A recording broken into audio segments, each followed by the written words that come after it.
kehidupan kita.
Pembacaan dari Kisah Para Rasul. Sekali peristiwa, Allah menyuruh Petrus pergi ke rumah perwira Kornelius. Di sana Petrus berkata, "Kamu tahu tentang segala sesuatu yang terjadi di seluruh tanah Yudea, mulai dari Galilea sesudah pembaptisan yang diberitakan oleh Yohanes, yaitu tentang Yesus dari Nazaret.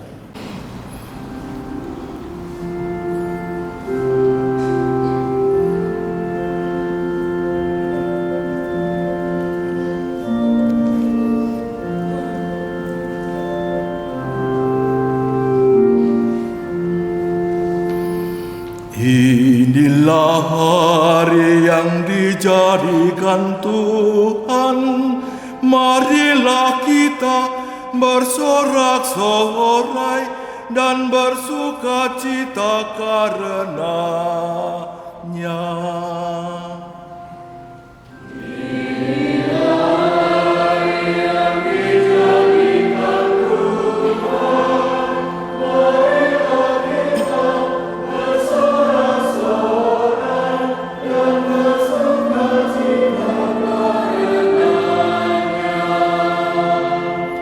Bersyukurlah kepada Tuhan, sebab Ia baik, kekal abadi kasih setianya. Biarlah Israel berkata, kekal abadi kasih setianya.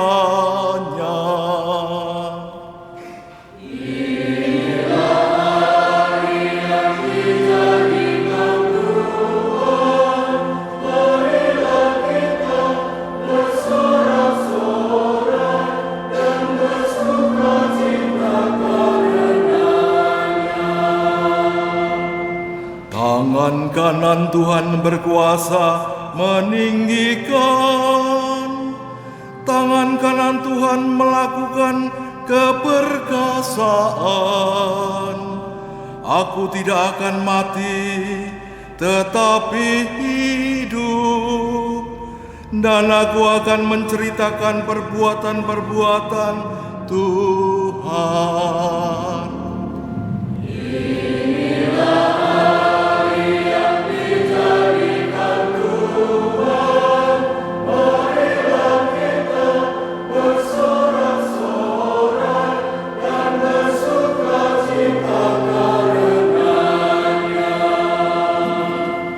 Batu yang dibuang oleh tukang-tukang bangunan telah menjadi batu penjuru.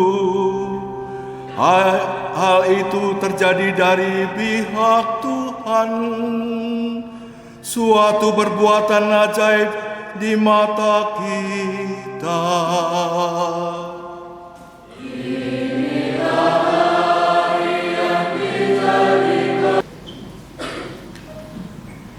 Pembacaan dari surat Rasul Paulus kepada jemaat di Kolose. Saudara-saudara, kamu telah dibangkitkan bersama dengan Kristus. Maka carilah perkara di atas, di mana Kristus berada, duduk di sebelah kanan Allah. Pikirkanlah perkara yang di atas, bukan yang di bumi. Hai umat Kristen, pujilah Kristus Sang Kurban Paskah, Anak domba menebus domba, Kristus tanpa noda, damaikan pendosa dengan Bapa. Maut dan kehidupan dahsyat saling menyerang, Sang hidup yang mati bangkit jaya. Katakan Maria yang kau lihat di jalan, lihat kubur Kristus yang hidup dan kemuliaan dan kebangkitan. Kesaksian malaikat, kain peluh dan kafan. Kristus harapanku bangkit, mendahului ke Galilea. Kita yakin Kristus bangkit dari kematian. Engkau Raja pemenang, kasihanilah kami. Amin. Haleluya.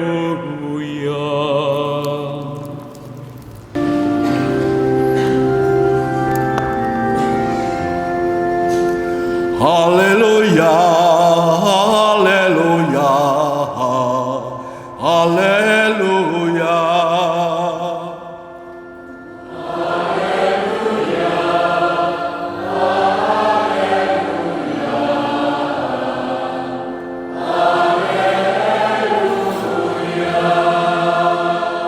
Anak domba Paskah kita yaitu Kristus telah disembelih.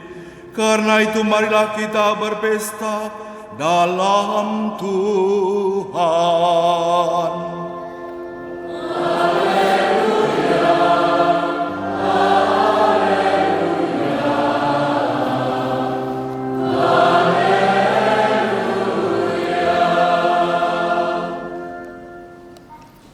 Tuhan sertamu.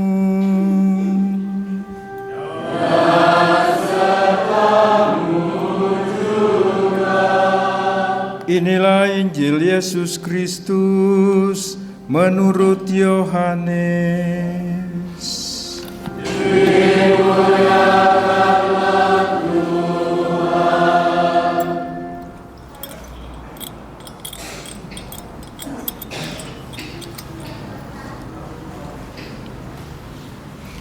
Bab 20 ayat 1 sampai 9. Kebangkitan Yesus.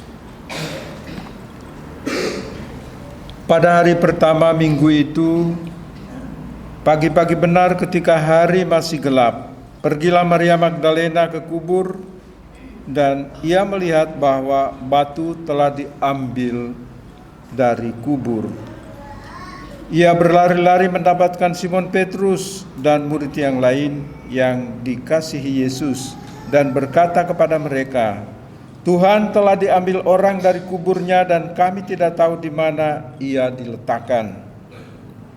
Maka berangkatlah Petrus dan murid-murid yang lain itu ke kubur. Keduanya berlari bersama-sama, tetapi murid yang lain itu berlari lebih cepat daripada Petrus sehingga lebih dahulu sampai di kubur. Ia menjenguk ke dalam dan melihat kain kapan terletak di tanah, akan tetapi ia tidak masuk ke dalam. Maka datanglah Simon Petrus juga menyusul dia dan masuk ke dalam kubur itu. Ia melihat kain kapan terletak di tanah, sedang kain peluh yang tadinya ada di kepala Yesus tidak terletak dekat kain kapan itu, tetapi agak di samping di tempat yang lain dan sudah tergulung. Maka masuklah juga murid yang lain yang lebih dahulu sampai di kubur itu, dan ia melihatnya dan percaya. Sebab selama itu mereka belum mengerti isi kitab suci yang mengatakan bahwa ia harus bangkit dari antara orang mati. Lalu pulanglah kedua murid itu ke rumah. Demikianlah Injil Tuhan. Terpujilah Kristus.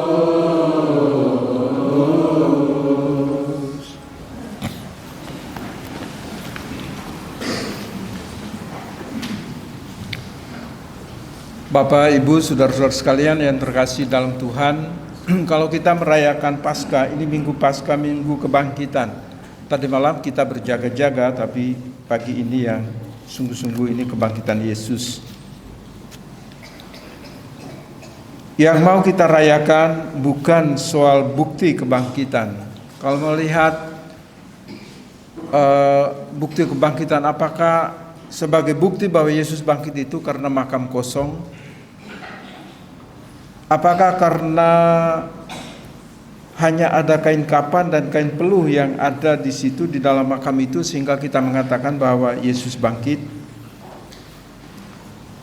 Sebetulnya yang menyaksikan Yesus bangkit adalah para serdadu yang menjaga makam itu. Tetapi kan mereka sudah disogok, sudah dikasih sejumlah uang, tutup mulut. Kalau orang tanya katakan murid-muridnya mencuri. Sangat tidak masuk akal Anda masuk batalion dan bisa mencuri sesuatu di situ, sementara penjagaan begitu ketat. Tidak rasional itu ya. Tapi yang menjadi bukti Yesus bangkit bukan dari itu semua, tidak. Bukti Yesus bangkit adalah bahwa dia sendiri menampakkan dirinya kepada para rasul. Nanti kalau dalam Injil Matius dikatakan kepada Maria Magdalena juga Yesus menampakkan diri. Ketika Maria Magdalena menangis, di mana Tuhanku diletakkan dan sebagainya, dan Yesus berkata, Maria. Maria mengenalnya. Jadi Yesus bangkit sekali lagi bahwa ada bukti historis, bukti sejarah bahwa makam memang kosong, pintu makam sudah terbuka, kain kapan Yesus ada di sana, kain peluh yang untuk menutup muka Yesus juga sudah tergulung dengan rapi, semua ada di sana. Itu bukanlah bukti iman, ya, bukti historis yes, but bukan bukti iman, ya. Bukti iman adalah Yesus sendiri menampakkan dirinya kepada para rasul. Kita juga bisa saja seperti Rasul Thomas. Aku tidak percayalah sebelum aku cucukkan jariku ke dalam lambungnya, sebelum aku raba luka-luka bekas paku itu, saya sekali-kali tidak percaya. Mungkin juga kita seperti itu. Tetapi Yesus datang menampakkan dirinya kepada mereka berulang kali sampai mereka percaya. Jadi bukti kebangkitan Yesus hanya dengan keyakinan iman. Apalagi kita semua ini kan bukan era kita pada zaman itu, pada zaman Yesus. Tetapi ketidakpercayaan Rasul Thomas itu akhirnya kita semua yang percaya pada Kristus juga mendapat kata-kata indah itu. Thomas, karena engkau melihat maka engkau percaya. Tapi berbahagialah mereka yang tidak melihat namun percaya. Bapak, Ibu, saudara-saudara sekalian yang terkasih dalam Kristus. Bagian yang kedua adalah bahwa perayaan Paskah ini adalah perayaan kemenangan. Kemenangan Yesus atas dosa dan maut, dan kemenangan kita sebagai murid-murid Yesus. Kita bisa bangkit bersama dengan Yesus supaya kita menjadi pemenang yang unggul dalam kehidupan kita setiap hari. Entah di dalam keluarga, entah di lingkungan masyarakat kita, entah dalam kehidupan berbangsa dan bernegara, entah dalam dunia pendidikan, kita semua harus menjadi pemenang. Pemenang dalam Yesus Kristus. Artinya apa? Artinya kita menjadi pewarta kabar baik, kejujuran, kebenaran, keadilan, kasih, persaudaraan, pengampunan. Inilah kemenangan, nilai-nilai kemenangan yang unggul di dalam Kristus. Maka sebagai murid-murid Yesus jangan mudah tersinggung, ya kan? Tapi seringkali kita mudah tersinggung. Di lingkungan aja kalau tersinggung lalu ngambek, wah nggak mau ikut pertemuan. Kamu ikut pertemuan di lingkungan itu bukan mau berjumpa dengan orang yang menyinggung kamu. Kamu berjumpa dengan Tuhan, bukan dengan orang-orang yang itu loh. Atau bisa juga dengan romonya sendiri. Saya tidak mau ke gereja, saya tidak suka dengan romo. Anda ke gereja itu Anda mau berjumpa dengan Tuhan. Kita mengenal Yesus Kristus itu dalam Ekaristi Kudus. Bagaimana dua orang murid yang kecewa, orang-orang Emmaus. Mereka pulang bersungut-sungut, sedih. Yesus hadir berjalan di tengah-tengah mereka, bersama-sama dengan mereka, ikut percakapan dan perbincangan mereka. Ada apa terjadi di Yerusalem? Keduanya bilang, apakah engkau satu-satunya orang asing sehingga engkau tidak dengar Yesus orang Nazaret itu yang kami imani, yang kami banggakan, ternyata dia itu mati. Setelah sampai Emmaus, Yesus pura-pura mau melanjutkan perjalanannya, tetapi mereka menahan dia. Hari sudah malam, mampirlah sebentar. Ketika mampir di rumah itu, Yesus merayakan Ekaristi. Karena dia sudah menetapkan Ekaristi, Yesus merayakan Ekaristi, mengambil roti, memecahkannya, mengambil anggur, mengucapkan syukur.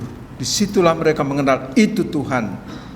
Yesus hilang dari tengah-tengah mereka. Lalu mereka dengan sukacita kembali ke Yerusalem.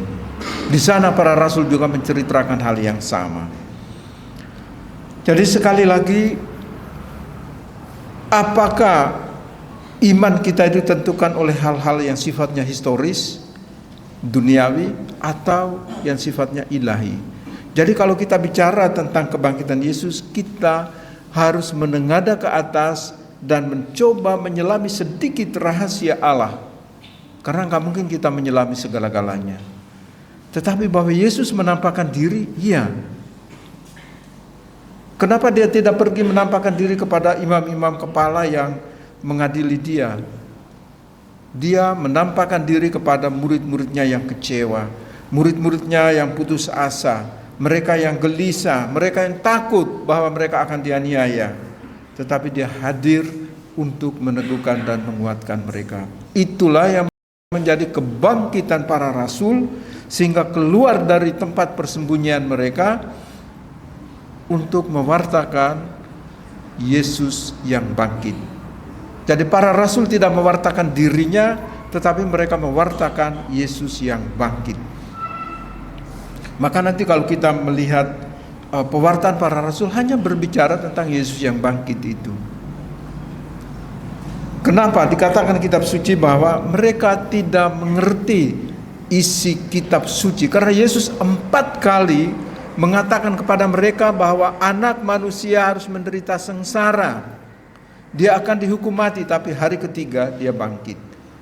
Tapi sekali lagi dikatakan kitab suci mereka tidak mengerti, tidak memahami, sehingga begitu kecewa, begitu putus asa ketika Yesus wafat, dimakamkan. Mereka begitu takut juga dengan orang Yahudi, takut dianiaya, takut disiksa dan sebagainya. Maka sekali lagi kebangkitan Yesus itu buktinya adalah bahwa Yesus menampakkan diri. Kalau orang mati lalu orang lain cerita, sepertinya dia, saya lihat seperti dia di sana itu, dia sedang jualan soto atau bakso gitu kan. Itu bukan kebangkitan. Bukan juga seperti Lazarus yang Yesus bangkitkan. Bukan juga seperti putri Yairus yang Yesus bangkitkan dari mati. Tetapi kebangkitan Yesus sungguh-sungguh sangat ilahi.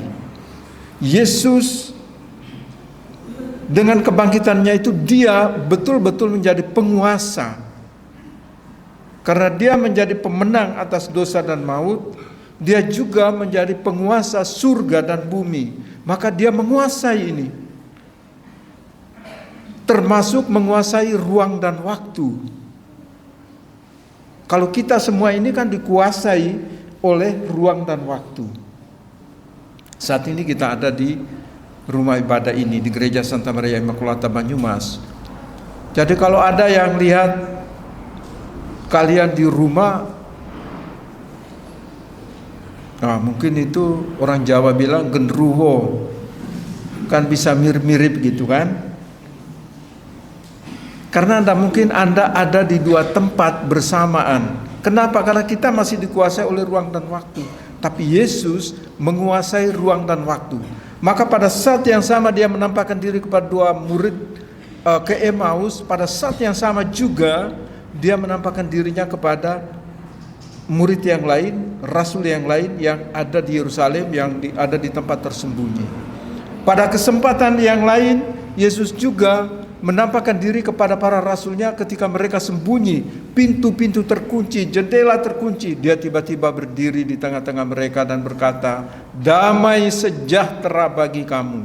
Wah, kaget bukan? Kalau misalnya saya meninggal dunia, tiba-tiba saya berdiri di tengah kalian, damai sejahtera, lari semua itu. Ya. Dan sekali lagi supaya kita pahami bahwa Yesus itu penguasa surga dan bumi, termasuk juga penguasa ruang dan waktu. Maka pada saat yang bersamaan, jangan pikir bahwa Yesus mati jadi tidak ada di surga. Tidak. Pada saat ini juga Yesus ada bersama-sama dengan kita. Karena dia menguasai ruang dan waktu, dia bisa ada dimanapun.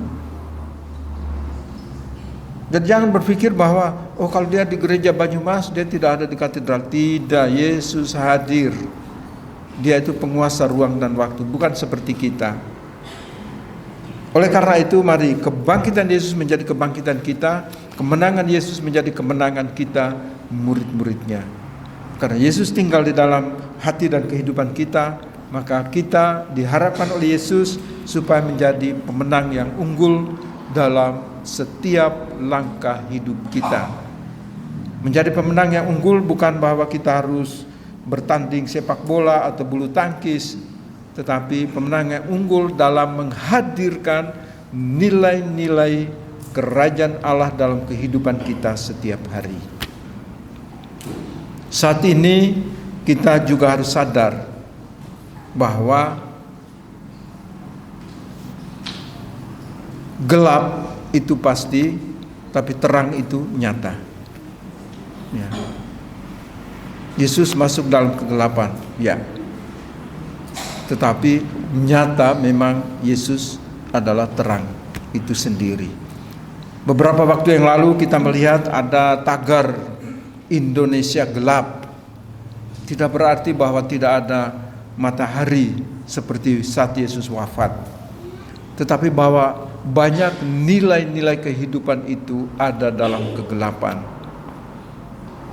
Korupsi terjadi di mana-mana. Perilaku para pejabat begitu bobrok. Kita harus bilang begitu. Ada pagar laut 30 km. Mudik ini pun turun. Yang tadinya sekitar 190-an triliun ketika orang mudik, sekarang cuma sisa 130-an triliun. Itu artinya kurang 24%. Apa artinya itu? Itu artinya bahwa daya beli itu menurun. Nah, kita sebagai bangsa dan negara, ya kita hanya punya doa supaya terang Tuhan juga menyinari bangsa kita. Supaya banyak pejabat, para petinggi bertobat dan berbalik kepada terang itu. Mereka yang ada dalam kegelapan supaya kembali kepada terang itu. Itulah kebangkitan. Kita hanya bisa berdoa. Kita sedih. Jangan sampai negara ini terjadi resesi di negara ini. Banyak pihak punya kepentingan. Orang lupa bahwa mereka itu adalah pelayan rakyat. Tetapi mereka hanya memikirkan soal diri mereka, keluarga mereka, kelompok mereka. Akhirnya negara ini kan oleng. Kita harus omong begitu. Kita punya data-data, bukan untuk menakuti, tidak, supaya kita harus bangkit. Sebagai orang Katolik kita harus buat sesuatu. Sebagai orang Katolik kita harus sing-singkan lengan kita, karena itu yang diharapkan oleh Yesus, supaya kita menjadi pemenang. Kalau orang lain meneriakan Indonesia gelap, mari kita bawa terang.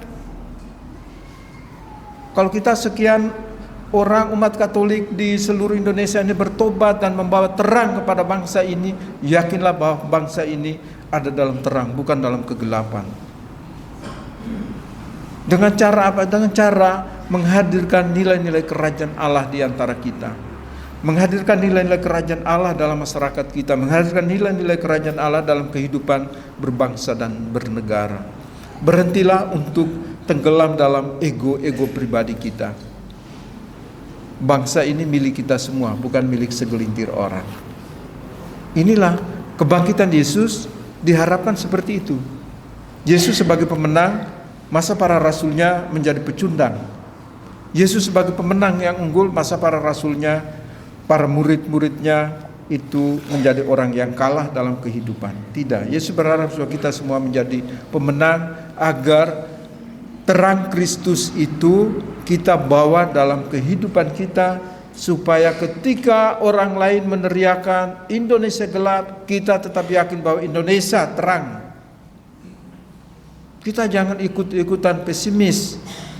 Kita punya Tuhan, Yesus pembawa terang itu. Kita punya Tuhan yang selalu tangannya selalu terulur menuntun bangsa ini, sama seperti Dia menuntun bangsa Israel keluar dari tanah Mesir. Jangan takut terhadap apapun, meskipun negara ini tidak sedang baik-baik saja. Tapi jangan takut, ya, jangan takut. Kita harus ikut ambil bagian di dalamnya, supaya kita mungkin bisa memperbaiki sedikit saja sisi kehidupan ini dengan lebih baik. Mungkin kita di Banyumas ini bisa membawa terang bagi daerah kita ini. Program pemerintah baik, makan bergizi gratis tapi juga beracun. Misalnya di Solo Karanganyar kan keracunan kan, berarti kan makan bergizi beracun itu. Tapi kita harap banyak yang bergizi beneran, kan begitu. Kita harus optimis lah, bahwa ada sisi buruk, ya ada sisi kurang, ya sudahlah. Memang diharapkan supaya kita semua harus ikut ambil bagian. Maka tidak usahlah tunggu makan apa bergizi gratis itu, enggak usahlah yang gratis-gratis itu. Dari rumah kita berilah anak makan makanan yang sehat, bukan makanan yang enak. Makanan yang sehat itu yang dibutuhkan oleh anak-anak kita. Tidak usahlah tunggu sampai pemerintah kasih makan karena kita kurang gizi. Ya, bagaimana ya? Masih banyak hal lain daripada itu. Saya pikir keluarga-keluarga kita, kalau mereka punya pekerjaan yang baik, punya gaji yang layak, pasti mampu memberi anaknya makanan bergizi. Jadi janganlah terlalu, kita bukan orang Katolik khususnya, kita bukanlah mental penanda tangan, kita mental pekerja keras. Itu menjadi merek paten kita. Jangan sedikit-sedikit negara, negara itu urus banyak hal. Gereja Katolik itu, saya mau katakan bahwa dengan kebangkitan Kristus ini mau menunjukkan kepada kita bahwa kita memenangkan. Gereja Katolik sangat mandiri. Tidak pernah kita hidup dari pemerintah. Sesusah apapun kita masih bisa hidup. Kenapa? Karena solidaritas ya antar kita umat ini sangat bagus. Itulah kebangkitan kita. Anda memberi derma, Anda memberi aksi puasa pembangunan. Itu kan bukan untuk kesejahteraan imam, untuk kesejahteraan gereja yang akan dikelola oleh PSE, Pengembangan Sosial Ekonomi Keuskupan, maupun KWI, Konferensi Wali Gereja Indonesia. Nanti dana-dana kalian itu kembali dalam bentuk proyek-proyek pemberdayaan, proyek-proyek pembangunan dan sebagainya. Jadi dari yang kalian kumpulkan itu, kalau kita sendiri misalnya kumpul 7 juta, Banyumas itu selalu terendah. Tapi nggak apa-apa, nggak usah malu. Sampai kadang-kadang ditayangkan itu oleh ekonom, kalau rapat itu saya pura-pura keluar aja, karena nilainya terlalu kecil itu ya. Kau kemana itu? Buang air kecil. Oh, karena angkanya kecil ya. Tapi enggak apa-apa, saya selalu konsisten. Saya tidak malu atau apapun. Saya bangga dengan kalian semua bahwa paroki ini kandungannya itu besar. Kita punya 2 panti asuhan, panti Breda. Mana paroki-paroki kaya yang punya? Enggak ada. Kita punya tempat ziarah yang bagus. Itu juga di kandungan ini loh. Paroki Santa Maria Immaculata Banyumas ini. Tempat ziarah yang terkenal itu punya kita. Bukan punya katedral, bukan punya paroki-paroki kaya. Justru disinilah Tuhan hadir dalam kemiskinan paroki ini. Maka banggalah Anda sebagai umat di paroki ini. Seringkali orang malu kalau mau misa di sini, desa banget. Ya memang desa sih. Pinginnya di katedral, wah lebih seru itu ya. Karena apa? Karena aku bisa pamer pakaian yang terbaik, aku bisa pamer rambutku cukuran yang terbaru. Bukan untuk Tuhan itu. Kamu sudah mendapat bagiannya di dunia ini, tapi di sana 0. Oleh karena itu, Bapak Ibu, sekali lagi, kebangkitan Yesus menjadi kemenangan untuk kita semua. Maka marilah kita bawa trofi kemenangan ini untuk menata kehidupan kita setiap hari, dalam pekerjaan-pekerjaan kita, studi anak-anak kita ini, supaya mereka juga menjadi pemenang yang unggul di dalam kehidupan mereka setiap hari. Kemuliaan kepada Bapa dan Putra dan Roh Kudus.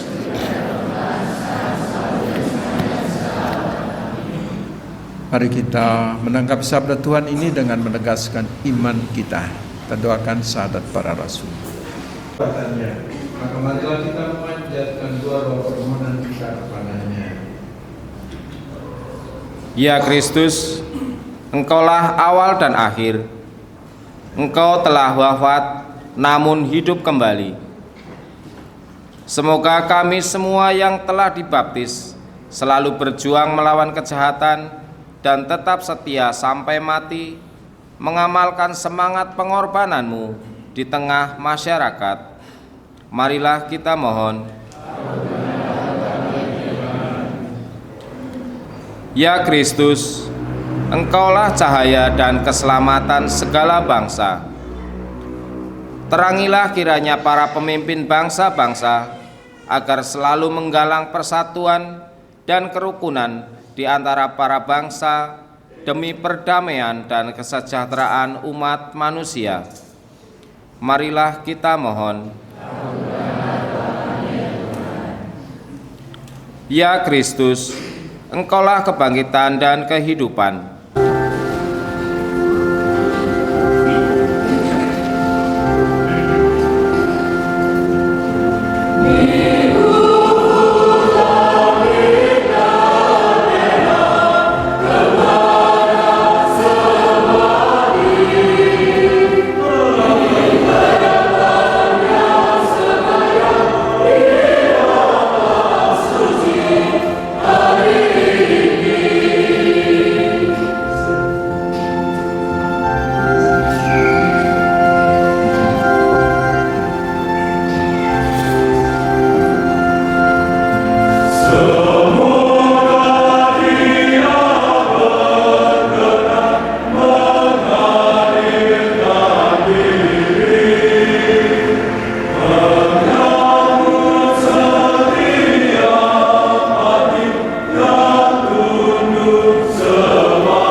segala kekudusan. Oleh sebab itu pada hari raya Paskah ini kami mengerti kau satu jiwa dengan seluruh umat di baru ini dan Kuskupan Purwokerto dalam kesatuan dengan seluruh gereja. Dalam perayaan ini kami mengenangkan bahwa Kristus bangkit dari alam maut. Engkau telah menunjukkan Dia dan mengaruniakan kepadanya nama yang mengatasi segala nama. Dalam nama Dia yang adalah Tuhan, kami mohon kuduskanlah persembahan ini dengan pencurahan Roh-Mu agar bagi kami dan